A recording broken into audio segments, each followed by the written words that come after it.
Hi అండి. నేను already అలసిపోయి ఉన్నాను, కానీ మా ప్రొడ్యూసర్ ఇప్పుడే వచ్చారు. 11 అయిందండి, మీరు కొంచెం మాట్లాడి వెళ్దామని. సో అందరినీ పేరు పేరున చెప్పలేమేను. ఒకటి మాత్రం నిజం, నేను బన్నీని ఆర్యతో స్టార్ట్ నా జర్నీ, తను ఎలా ఎదుగుతున్నాడో చూస్తూ వచ్చాను. అంటే వ్యక్తిగా, ఒక ఆర్టిస్ట్గా తన జర్నీ అంతా నేను దగ్గర నుండి చూస్తున్నట్టే.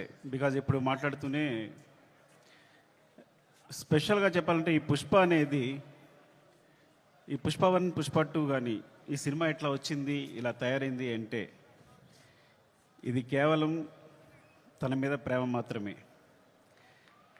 మా ఇద్దరు బాండింగ్ అనేది ఎక్స్చేంజ్ ఆఫ్